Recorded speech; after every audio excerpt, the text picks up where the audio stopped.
Good afternoon and welcome to the 2012-2000 Bannon Institute on Sacred Texts in the Public Sphere. My name is Mick McCarthy, and like the Pope, I am a member of the Jesuit community.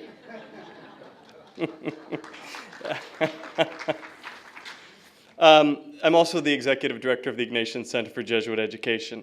This winter, our theme has been Sacred Dialogue, Interpreting and Embodying Sacred Texts Across Traditions.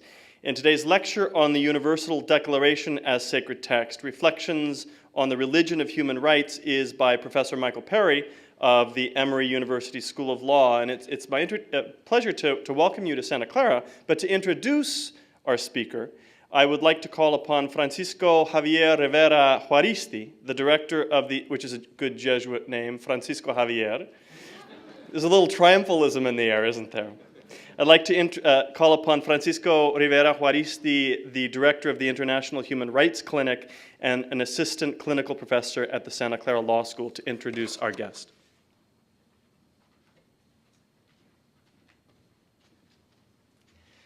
Thank you very much. Santa Clara University and the Ignatian Center for Jesuit Education have certainly organized a real treat for us today.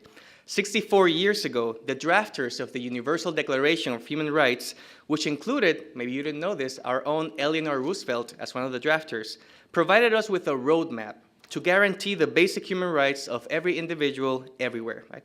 It represents the universal recognition that basic rights and fundamental freedoms are inherent to all human beings, inalienable and equally applicable to everyone, and that every one of us is born free and equal in both dignity and rights.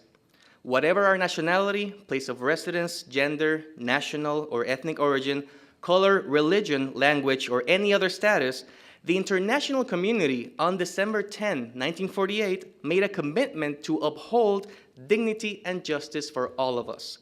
Santa Clara University is a Jesuit institution that has as the core of its values the social justice mission that the drafters of the Universal Declaration of Human Rights envisioned.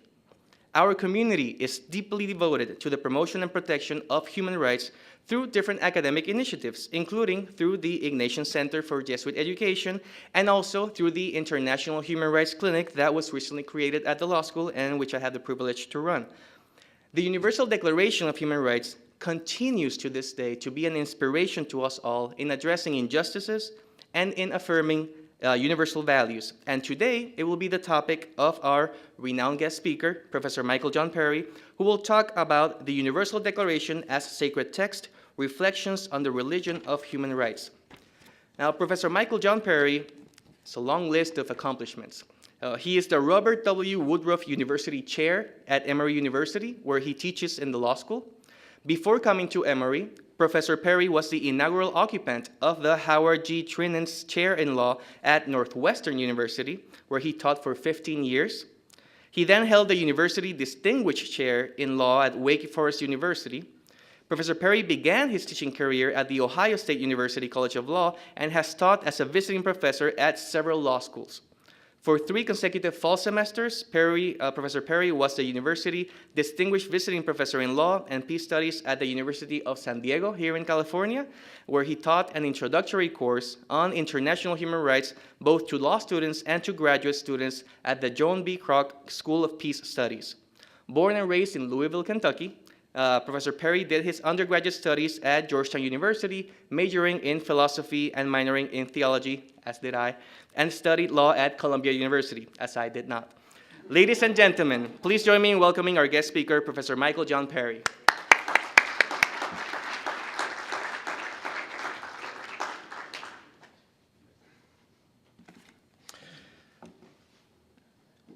I am not technologically adept, but I think I can turn on the microphone.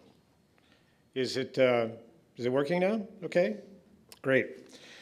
Thank you very much for that wonderful introduction. It reminds me of just how old I am.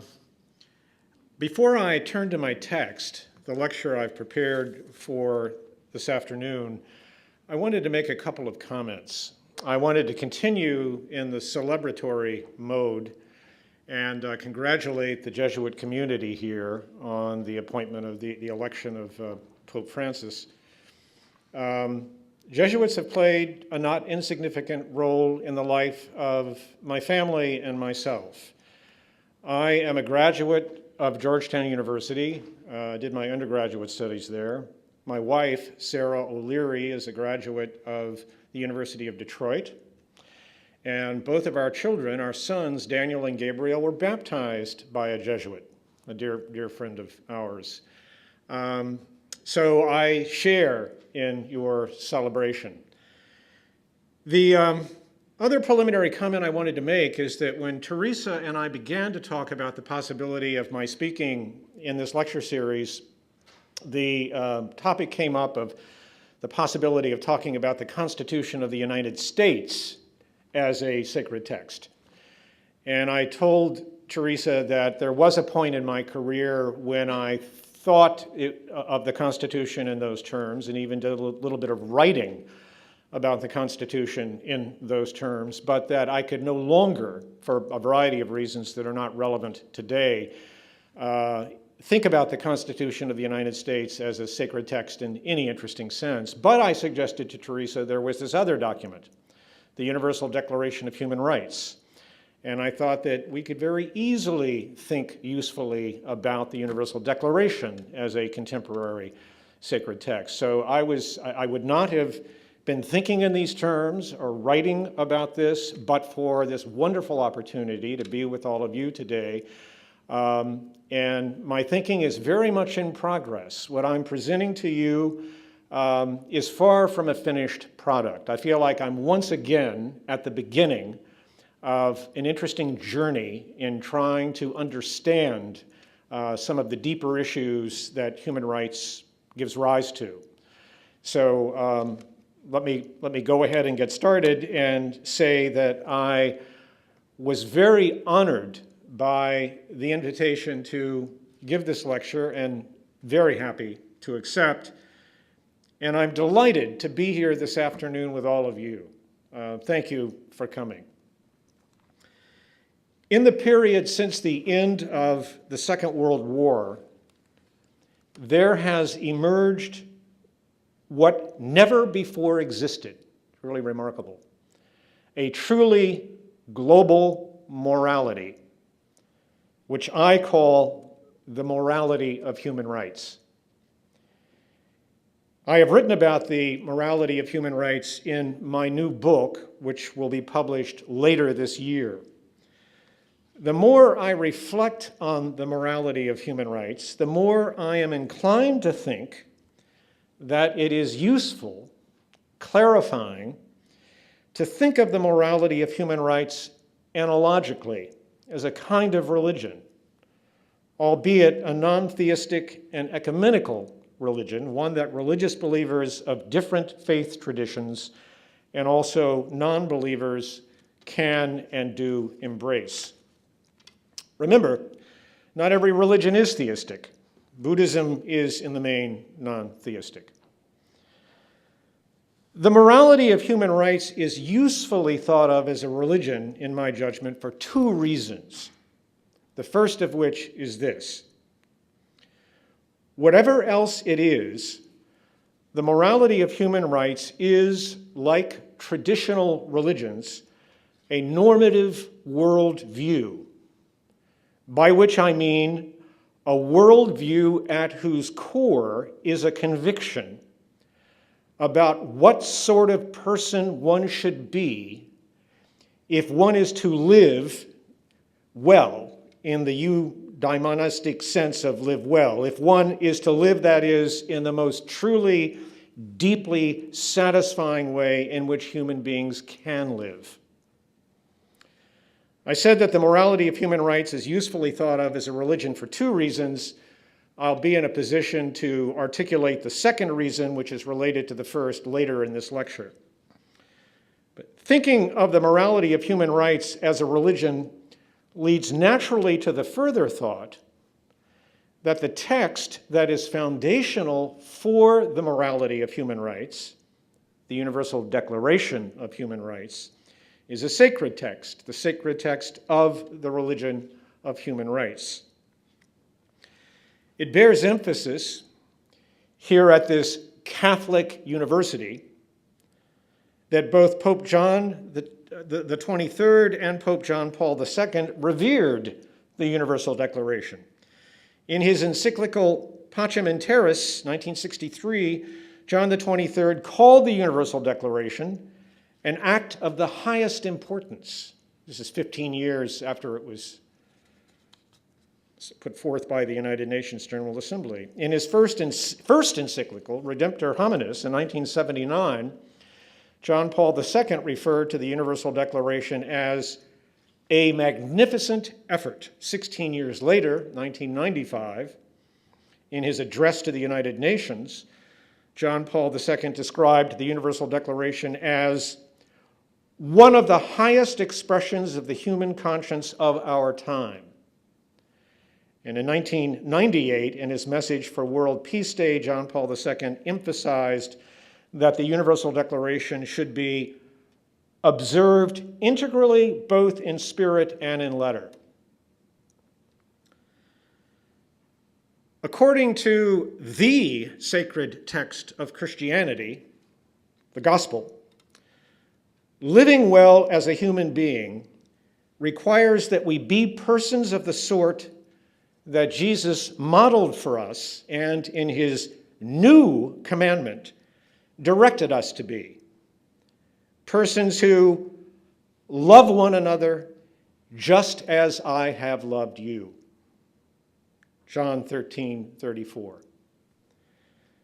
According to the sacred text of the Religion of Human Rights, the Universal Declaration of Human Rights, living well as a human being requires us to be persons of the sort that the Universal Declaration, in its very first article, directs us to be.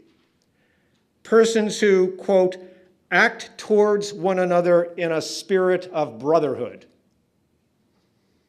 Note the similarity between what the Gospel says and what the Universal Declaration says.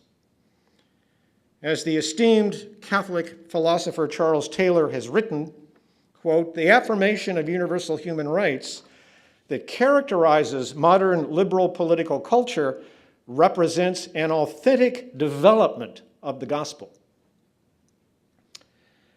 The historian of the Universal Declaration, Johannes Morsink, recounts that René Cassin, the French delegate, in drafting Article 1 as he did, with its emphasis on the brotherhood, fraternité, of all human beings, says Article 1, Johannes Morsink recounts this. Cassin had wanted to stress, quote, the fundamental principle of the unity of the human race, because Hitler had, quote, started by asserting the inequality of men before attacking their liberties. Later on, Cassin reiterated the point that, quote, the authors of that article had wished to indicate the unity of the human race, regardless of frontiers, as opposed to theories like those of Hitler. When someone in the third committee drafting the Universal Declaration observed that these principles were too well known and did not need to be stated again, Cassin quickly responded that the argument, quote, was invalid in light of recent events. Within the preceding years, he said, millions of men and women had lost their lives precisely because those principles had been ruthlessly flouted. Cassin thought it was, quote, essential that the UN should again proclaim to mankind those principles which had come so close to extinction and should refute the abominable doctrine of fascism.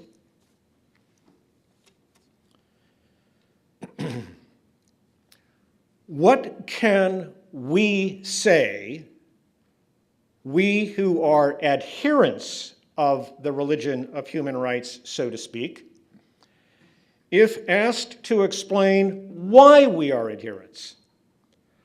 Why, that is, we take seriously the proposition that living well as a human being requires us to be, whatever else it requires us to be, persons who, quote, act towards one another in a spirit of brotherhood. The Universal Declaration itself gestures toward an explanation when it refers in its preamble to, quote, the inherent dignity of all members of the human family and states in Article 1 that, quote, all human beings are born free and equal in dignity. And we find similar language in the two principal international human rights treaties, the International Covenant on Civil and Political Rights and the International Covenant on Economic, Social, and Cultural Rights, each of which refers in their preambles to, quote, the inherent dignity of all members of the human family and to, quote, the inherent dignity of the human person, from which both covenants declare, quote, the equal and inalienable rights of all members of the human family derive. The passages just quoted are best understood, I think, to constitute a twofold claim. The claim is this: each and every born human being, one, has equal inherent dignity, and two, is inviolable, not to be violated. Let us query both parts of that twofold claim. First, what does it mean to say that every human being has equal inherent dignity?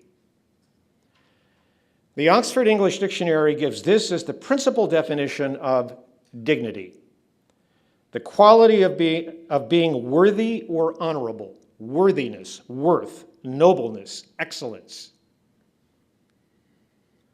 That every human being has inherent dignity is the Universal Declaration's way of saying that the dignity that every human being has, he or she has not as a member of one or another group, racial, ethnic, national, religious, etc., not as a man or a woman, not as someone who has done or achieved something, and so on, but simply as a human being.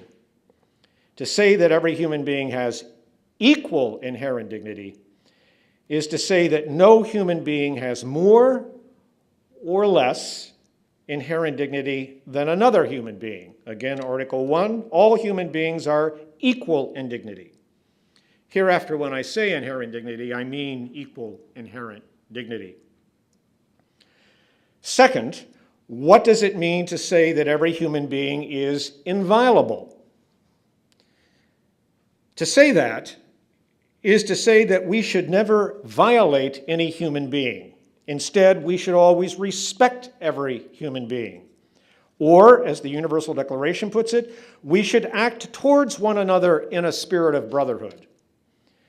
We violate a human being, in the relevant sense of violate, when we fail to act towards him or her in a spirit of brotherhood. We respect a human being when we do act towards him or her in a spirit of brotherhood. I want to pause here to say just a few words about the relationship between the act towards one another in a spirit of brotherhood imperative and the various human rights listed in the Universal Declaration and in the two international covenants. Recall that according to the two covenants, human rights derive from the inherent dignity and inviolability of every human being. What is the derivation? The act towards one another in a spirit of brotherhood imperative is what I call the normative ground of human rights, in the sense that, as I explain in my new book, the specific human rights listed in the Universal Declaration and in the various human rights treaties are specifications of what the imperative is thought to forbid or to require in particular contexts. So, for example, the right articulated in Article 5 of the Universal Declaration and elsewhere not to be subjected to cruel, inhuman, or degrading punishment is a specification of what the imperative forbids in the context of punishment. Of course, a claim about what the imperative forbids or requires in a particular context may be controversial. Now, to continue with the explanation we are considering, the explanation for why we, some of us, take seriously the proposition that living well as a human being requires us to be persons who act towards one another in a spirit of brotherhood. Recall the twofold claim: each and every human being has equal inherent dignity and is inviolable, not to be violated. How can one who makes that claim answer this question, which of course the claim invites? If every human being has inherent dignity, why does every human being have it? The claim that every human being has inherent dignity is controversial. Not everyone believes that every human being has inherent dignity.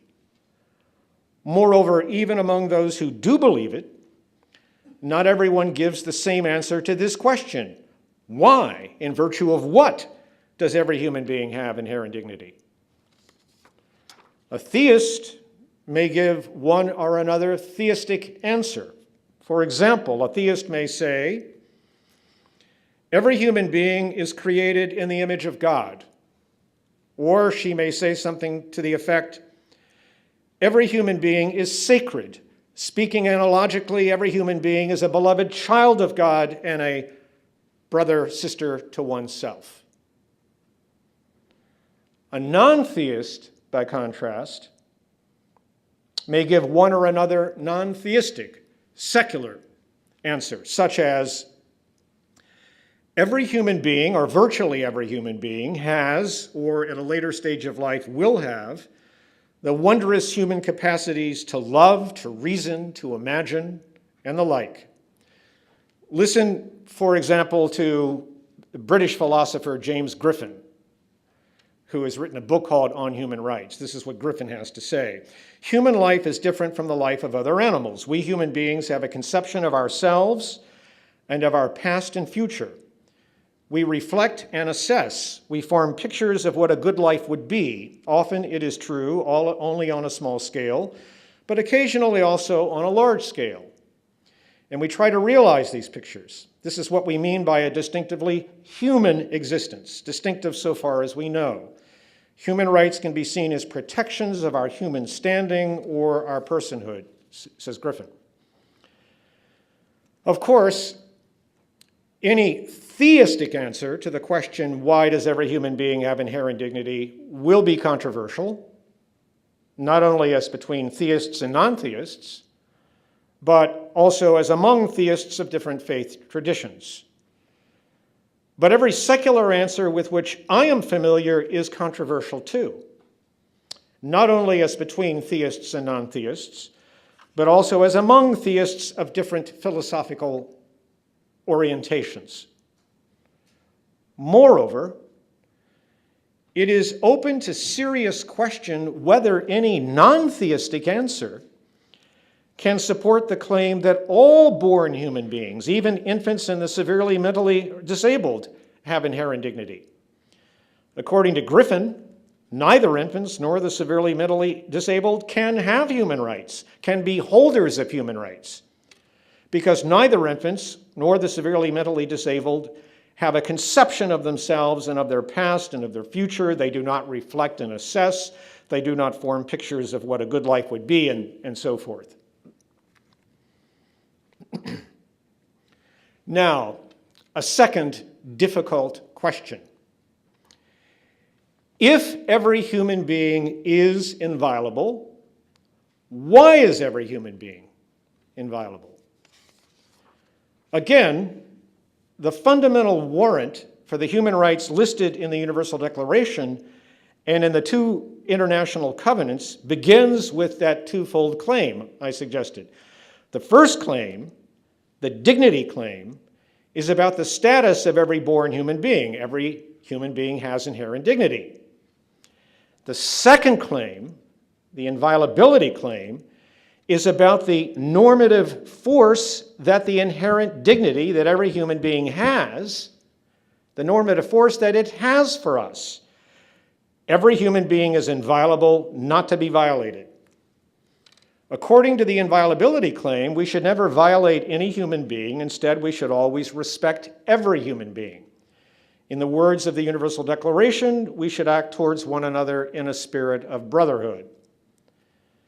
The inviolability claim, like the dignity claim, is controversial.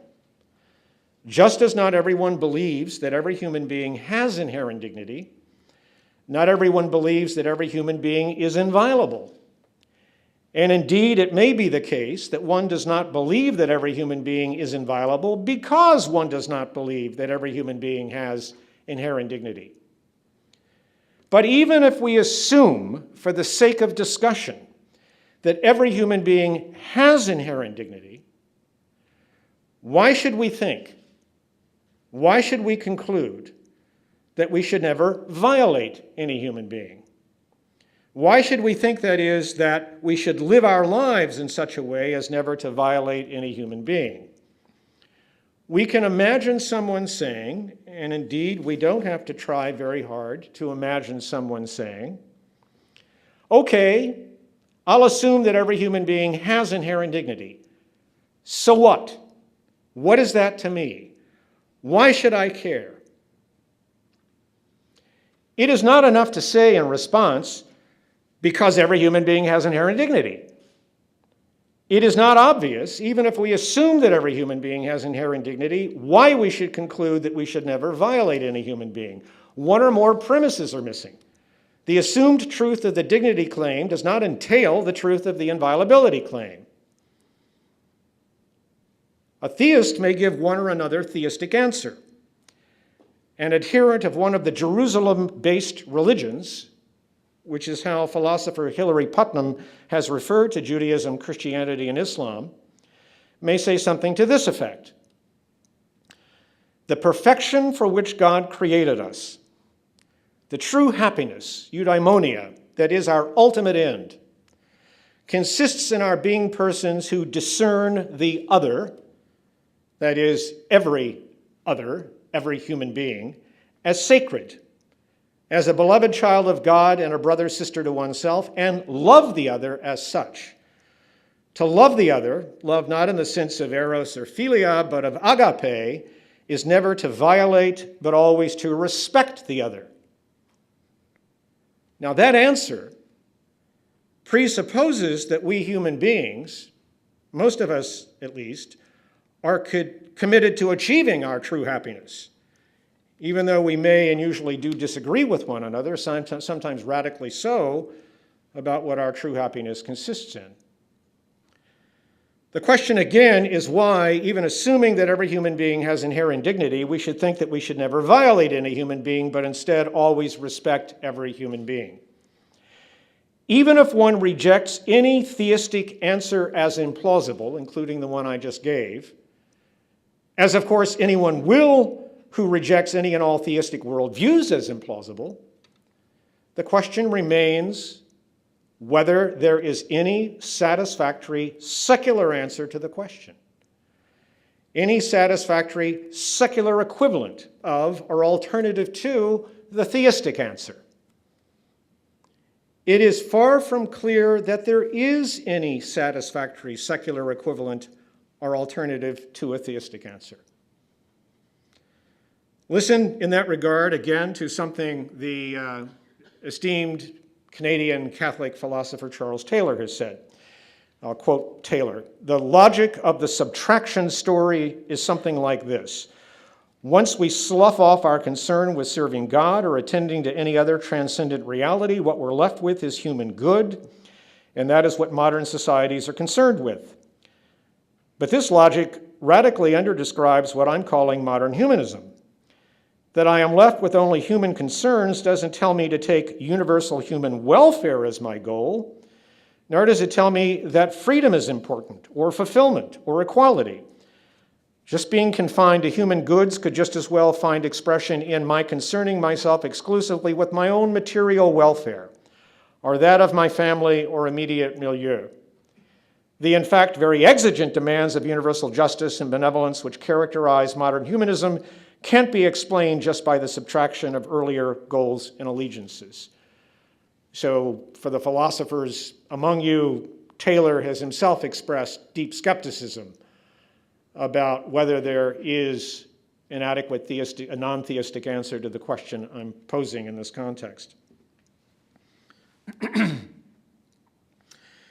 It is noteworthy that the Universal Declaration, like the two international covenants, is silent. It is agnostic, so to speak, both about why every human being has inherent dignity and about why we should never violate any human being.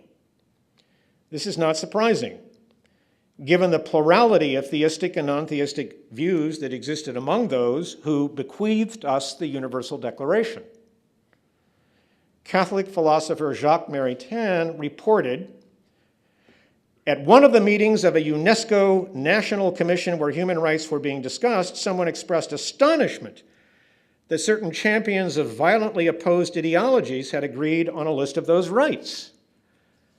Yes, they said, we agree about the rights, but on condition that no one asks us why.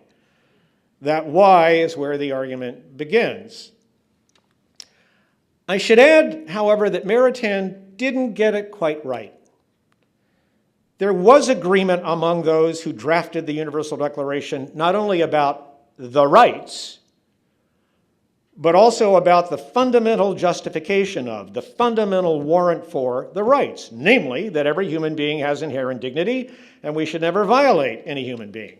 Remember, that's the Universal Declaration contains language, that language or language to that effect. It explicitly refers to the inherent dignity of all members of the human family and states that all human beings are born free and equal in dignity and rights and should act towards one another in a spirit of brotherhood. So, the comment quoted by Maritain, maybe it wasn't Maritain that was wrong, he was reporting the comment, it's the person who was making the comment quoted by Maritain should have been stated thus: yes, we agree not only about the rights, but also about the fundamental warrant for the rights.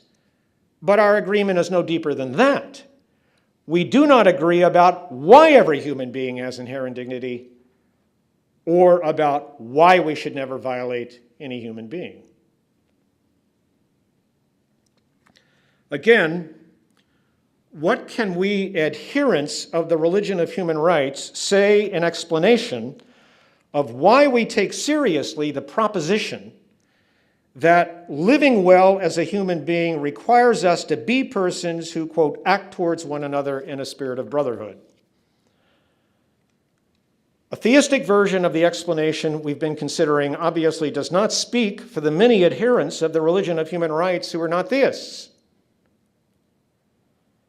I now want to suggest, and as I said, this is very much a work in progress, I want to suggest that there is a non-theistic version of the explanation that does speak for many, perhaps even for most adherents. So let's begin. Imagine someone making a statement along these lines. I detest and oppose states of affairs in which human beings, any human beings, not just ourselves or those for whom we happen to have special affection, such as family, friends, and fellow countrymen, suffer grievously in consequence of laws and other policies that are misguided or worse. I detest and oppose such states of affairs because I detest and oppose such suffering. And so I work to build a world in which such suffering is, over time, diminished. Just asking you to imagine someone making that statement. Let us call the sensibility represented by that statement altruism. And with altruism now in view, consider again the Universal Declaration's reference in its preamble to, quote, the inherent dignity of all members of the human family, and its statement in Article 1 that all members of the human family are born free and equal in dignity and should act towards one another in a spirit of brotherhood. That language can be read as expressing in what Hilary Putnam has called the metaphor of the whole human race as one family, of all women and men as sisters and brothers.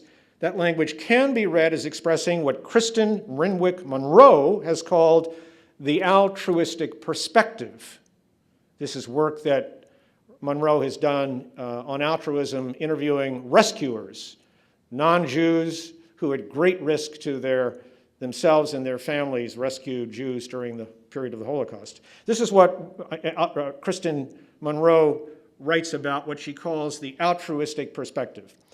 It is the altruistic perspective itself that constitutes the heart of altruism.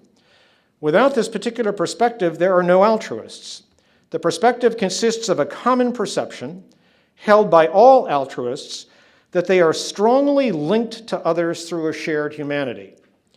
This self-perception constitutes such a central core to altruists' identity that it leaves them with no choice in their behavior towards others. They are John Donne's people. All life concerns them. Any death diminishes them because they are a part of mankind. We can imagine, so that was Monroe's explication of what she calls the altruistic perspective.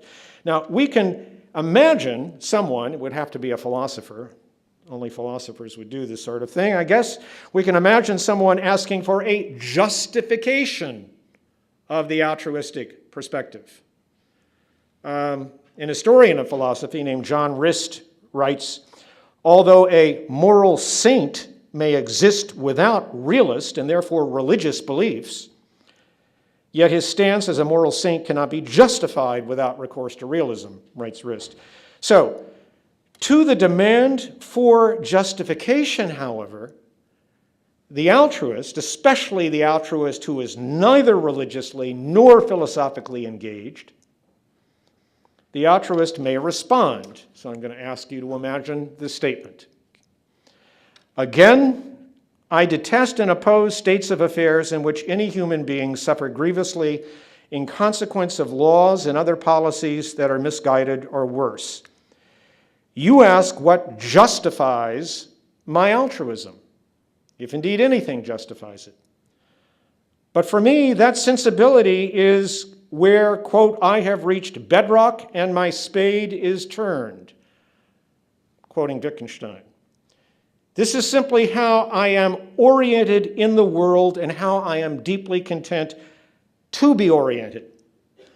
In any event, there is much to be done and life is short, so I work to build a world in which such suffering is, over time, diminished, and I work to build that world with anyone who will work with me, whatever their particular beliefs or motivation. Now, earlier in this lecture, I suggested that there are two related reasons why it is clarifying to think of the morality of human rights as a religion. The first reason I said is that whatever else it is, the morality of human rights is, like traditional religions, a normative worldview, a worldview at whose core is a conviction about what sort of person one must be if one is to live well as a human being. I am now in a position to give you the second reason why it is clarifying for us to think of the morality of human rights as a religion, albeit not a theistic religion. Recall the conviction that is the core of the normative worldview that I have been calling the religion of human rights. The conviction that if one is to live well as a human being, then one must be a person who acts towards other human beings, quote, in a spirit of brotherhood. The soundest account, the deepest account for embracing that conviction, I submit, is a particular experience, a particular motivating experience, namely, one's experience of all human beings, in Hilary Putnam's words, as one family, as one's sisters and brothers. Call that experience, that motivating experience, altruistic, or as I prefer, agapic. The kind of love that many call agape, and here I quote someone, discloses to us the full humanity of others. To become properly aware of that full humanity is to become incapable of treating it with contempt, cruelty, or indifference. The full awareness of others' humanity that agape involves is an essentially motivating perception. I'm reminded here of something the Catholic novelist Graham Greene wrote in The Power and the Glory. Quote, "When you visualized a man or a woman carefully, you could always begin to feel pity. When you saw the corners of the eyes, the shape of the mouth, how the hair grew, it was impossible to hate. Hate was just a failure of imagination." And the poet Denise Levertov said something very similar. Quote, "Man's capacity for evil is less a positive capacity than a failure to develop man's most fundamental human function, the imagination, to its fullness, and consequently a failure to develop compassion," she said. Now compare to the agapic experience of the other Dr. Panwitz's experience of the other. Panwitz, the German chemist whom Primo Levi encountered at Auschwitz. Quote, "To Dr. Panwitz, the prisoner standing there, Primo Levi, before the desk of his examiner, is not a frightened and miserable man. He is not a dangerous or inferior or loathsome man either, condemned to prison, torture, punishment, or death. He is quite simply not a man at all." To be sure, there are many who are in the grip of the agapic experience, many who are in the grip of the agapic experience are theists. But one certainly need not be a theist to be in the grip of that experience.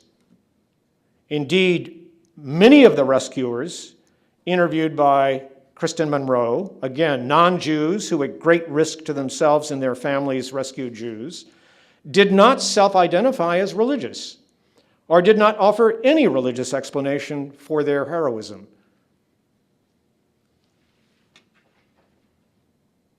And I think we're probably all familiar, all of us, with persons who fit this profile.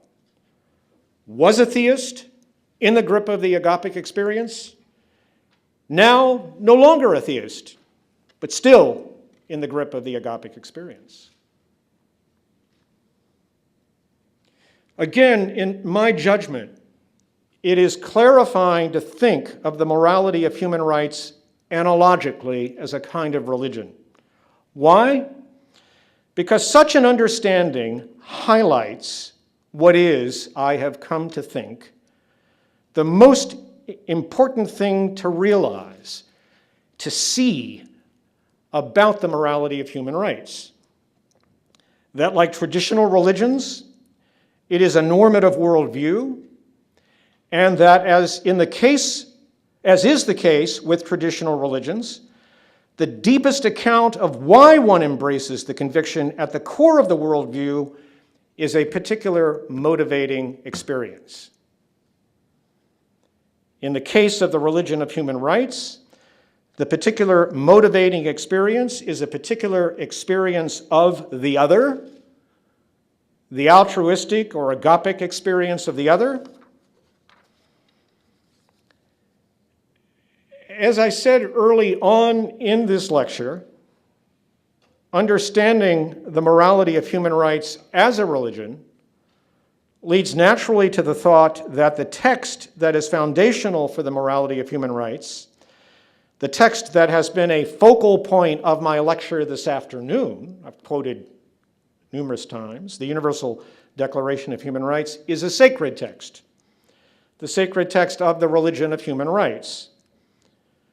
Let us recall in conclusion the words of John Paul II about the Universal Declaration, words that seem to bespeak, to reflect a reverence for the Universal Declaration, a reverence that is befitting the Universal Declaration given its status as a sacred text.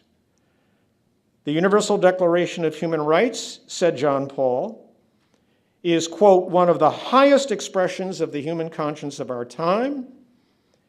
and should be, he said, quote, observed integrally, both in spirit and in letter. Thank you.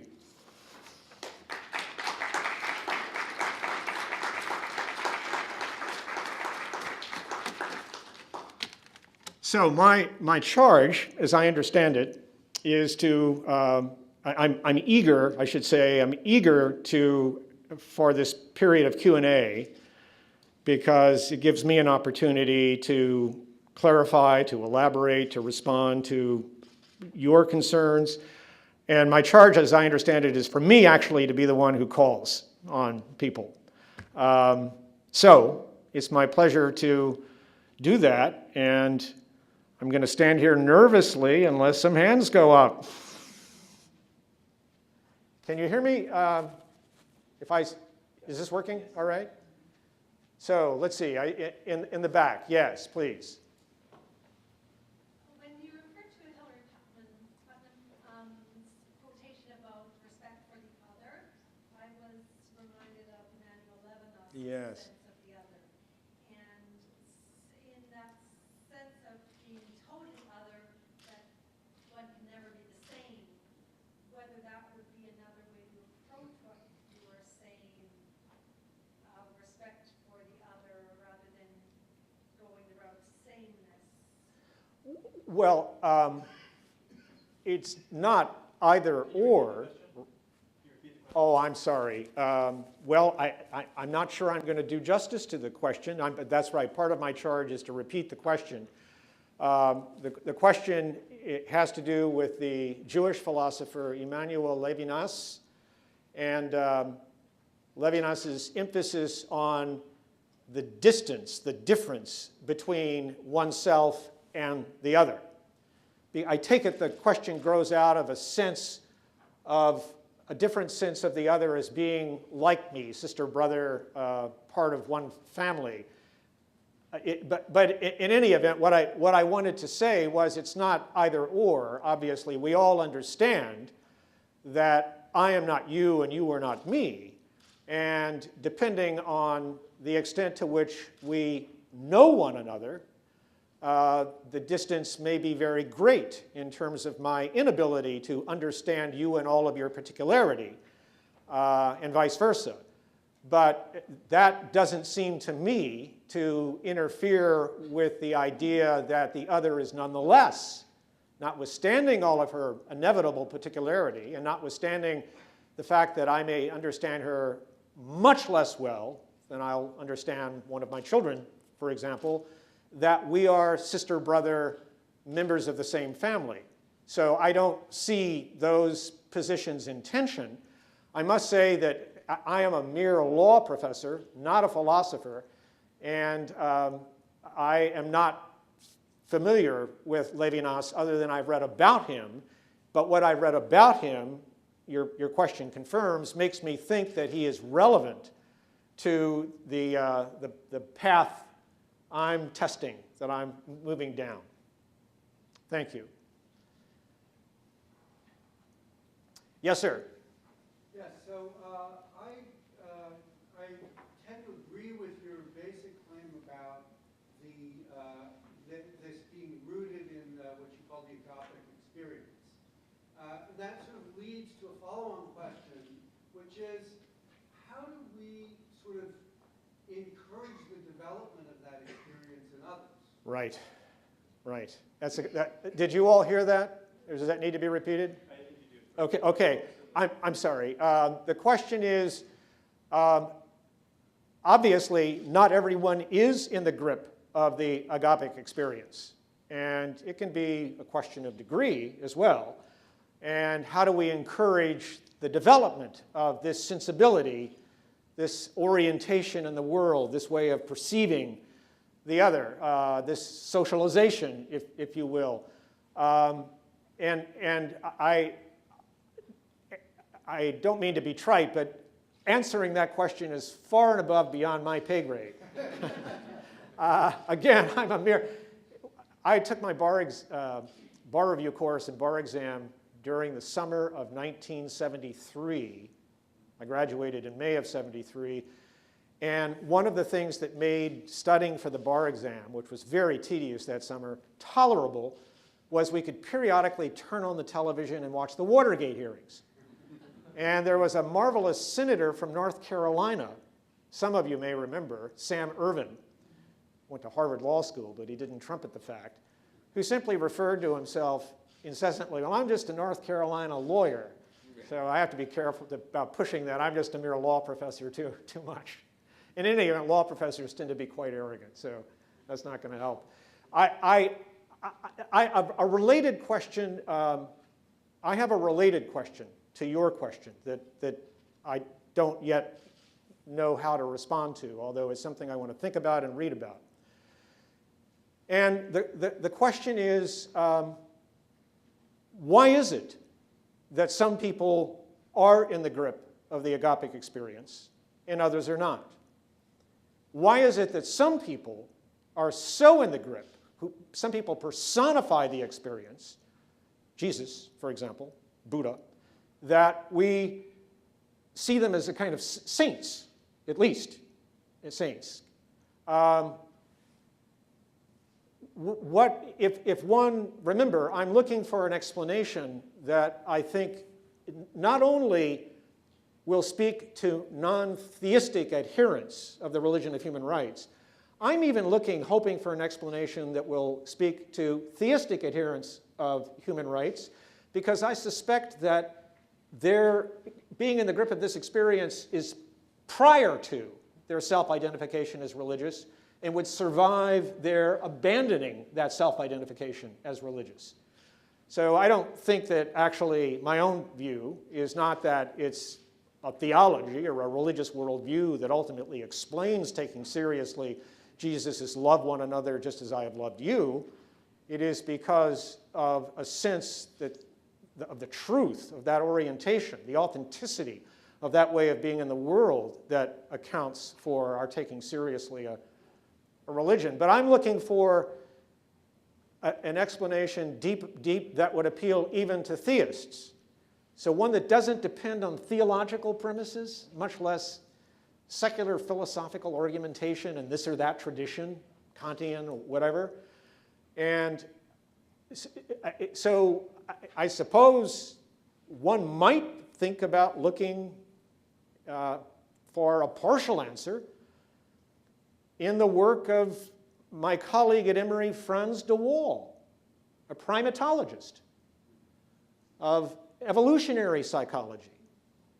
Because if the answer I'm trying to develop is meant to be as ecumenical as I want it to be, I think it's going to have to be an explanation that is consistent with a radically naturalist understanding of human beings.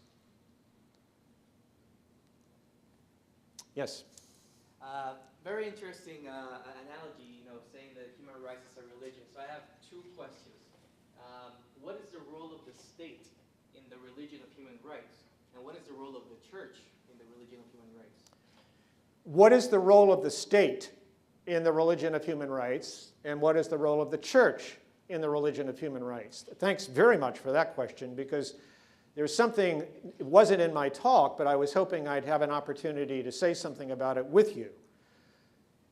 I said in my talk that we can understand the various rights as specifications. They're mainly, you understand, in the Universal Declaration and in the Human Rights Treaties. The rights are almost, not invariably, but almost always rights against government. They're rules of conduct for government.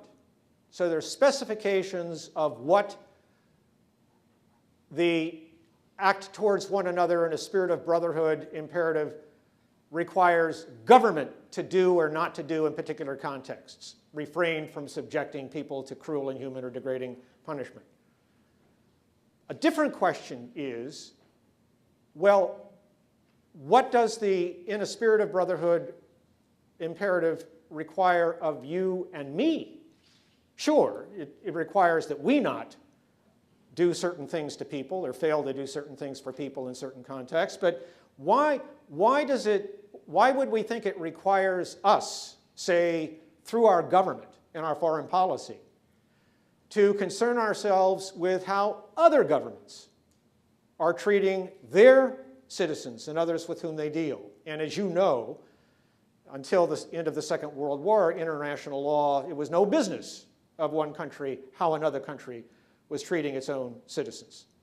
And it took a while for South Africa and others, and even now China, to come to the realization that to criticize their human rights practices is not interfering, is not violating their sovereignty under the United Nations, it's not interfering with their internal affairs, but this is a matter of international concern. But my point is, if we take seriously the imperative to treat the other in a spirit of brotherhood, what that means is that we, through our governments, have to do, and through our churches, have to do what we reasonably can. I mean, we have children to take care of, children to raise, but we need to do, each of us in our own way, what we reasonably can to create a regime that minimizes those who are violating these rules of conduct for government.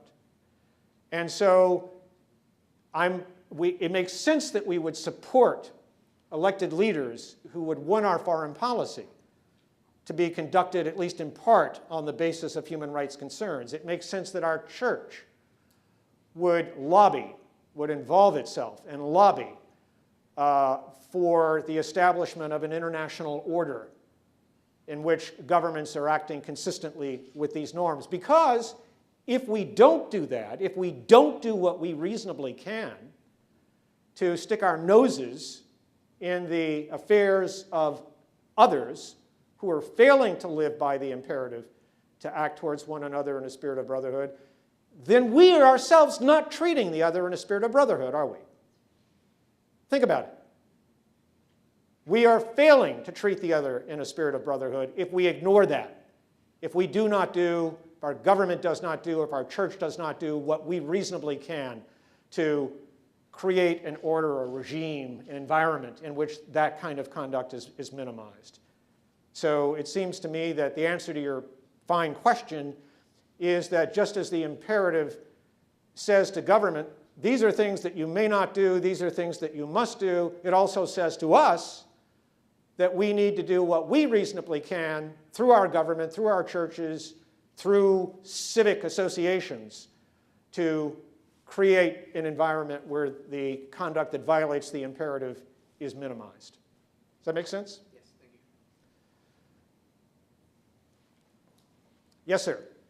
Is there any movement toward solidifying the definitions of words used in the Declaration to clarify the intent?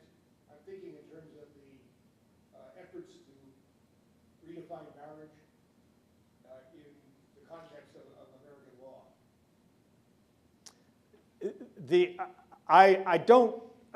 I'm not sure I can repeat the question because I don't think I understand the question. The question, Is there a universally accepted definition of words used in 1946 that are still of use and validity today? well,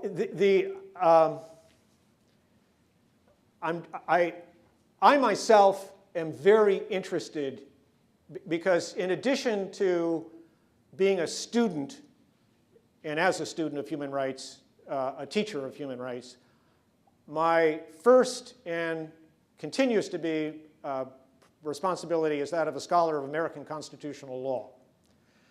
And one of the extraordinarily controversial issues within American constitutional law, along with capital punishment and abortion, is now the question of same-sex marriage.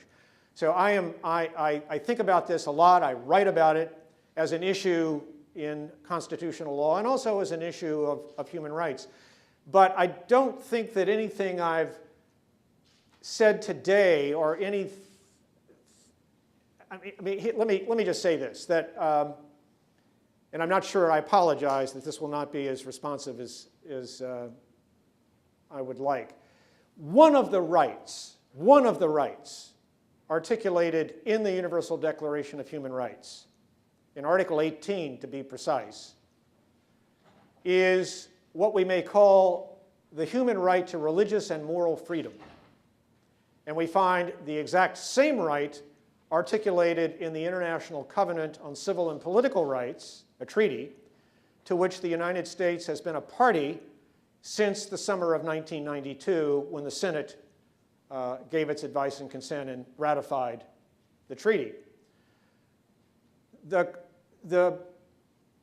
I think the serious question in the controversy over same-sex marriage is whether excluding same-sex couples from civil marriage can be justified consistently with the right to religious and moral freedom. That's the question. And if I hadn't been asked to speak about what I was asked to speak about today, and thank God I was, I might have come here and talked about that instead. I've talked about that elsewhere. But let me just be content to say for the present that the relationship the relationship between your concern about the same-sex marriage controversy and human rights, I think, is best, in my judgment, best understood as a question about whether, again, excluding same-sex couples from civil marriage is consistent with the human right to religious and moral freedom. Obviously, a controversial issue.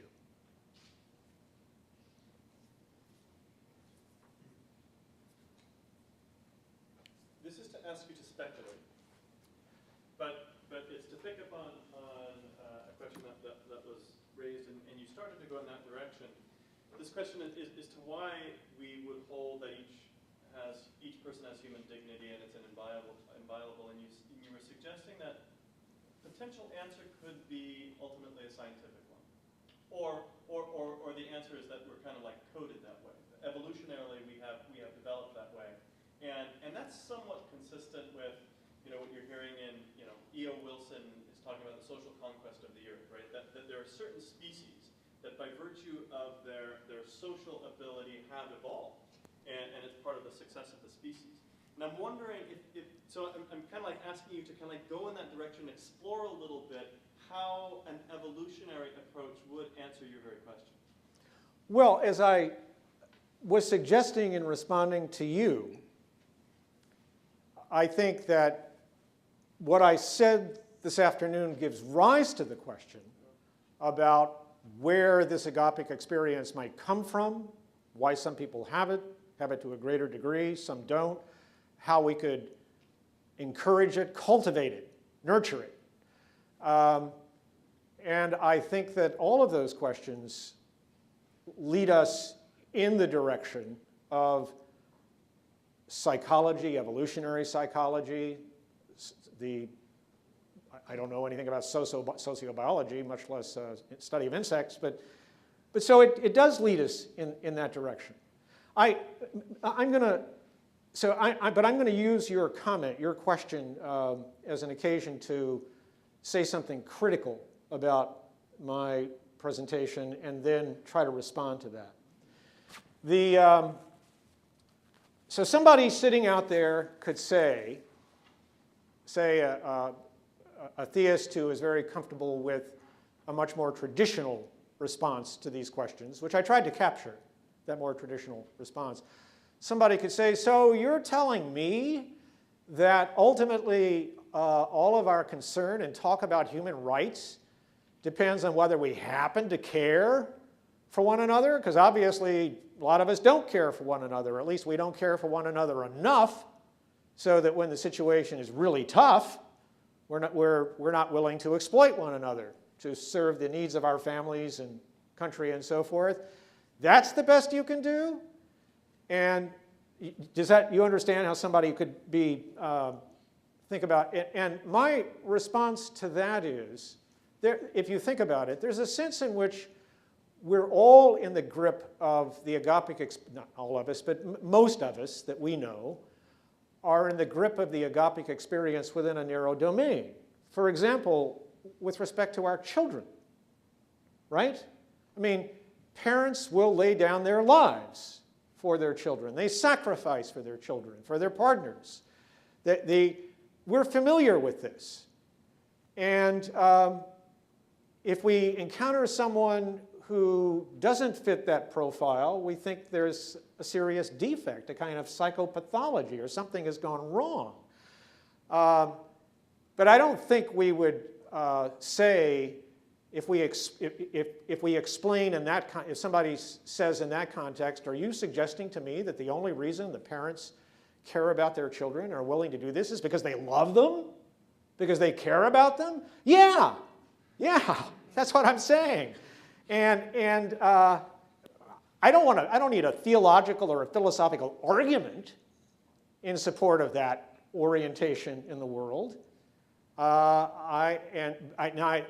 I would move from that to this larger context and say that to the extent that when you encounter someone, either in real time or you read about someone, in a sacred text maybe,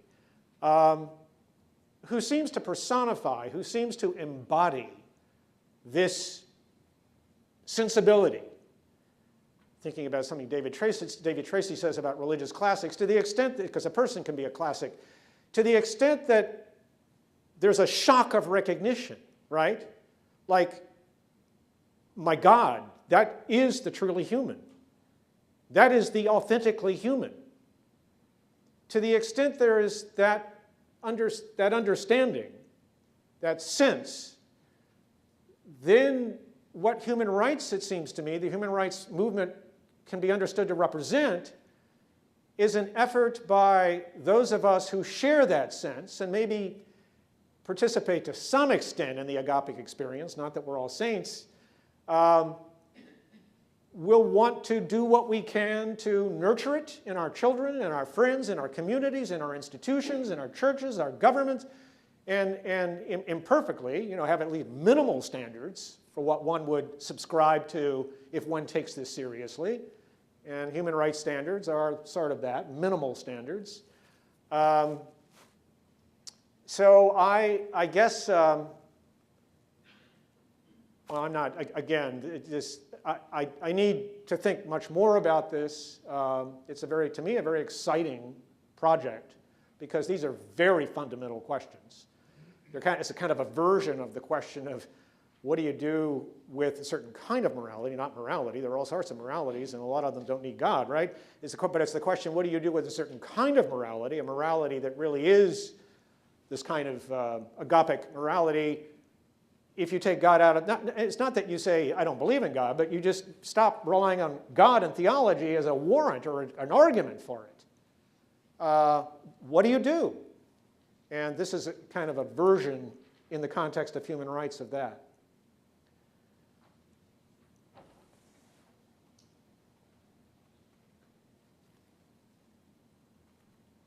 I should say that, since it may be that we're nearing the end, I should say that I was raised in an Irish Catholic family of Dominicans, sisters and priests. But they nonetheless sent me to Georgetown. And it was at Georgetown, was actually in a high school taught by Xaverian brothers. There was no Jesuit high school in Louisville, Kentucky. There was no Regis in Louisville, Kentucky. If there had been, I would have gone to it, I like to think. Wouldn't have had to pay any tuition. But I went to St. Xavier, run by the Xaverian brothers. And I was at St. Xavier from 60 to 64. Vatican Council was getting underway. That's where I learned about this Jesuit named Théodore Chardin. And then I got to Georgetown. And I remember in the big basketball stadium, one of the rock stars of the time came to speak to us in our first or second year, Hans Kuhn. And it was also at Georgetown in a class taught in my sophomore year by a Jesuit named Ryan that I read Nietzsche for the first time. So if you don't like what I have to say, blame the Jesuits. Hey,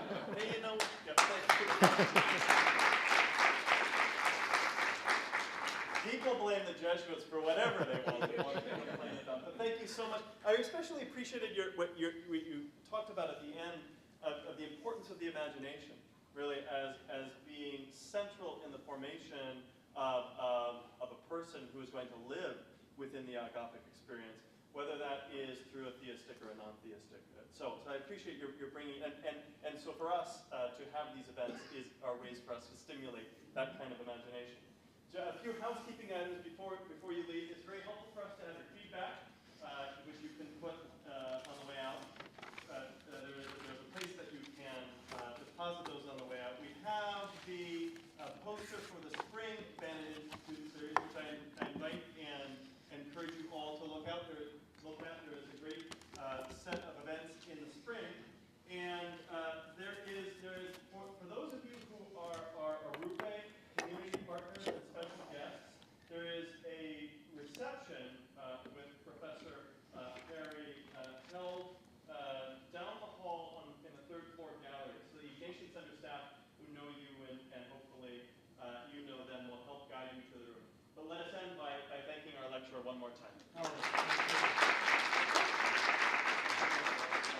And it's above and beyond the call of duty in lovely Santa Clara for you to spend the afternoon in here. Thank you so much.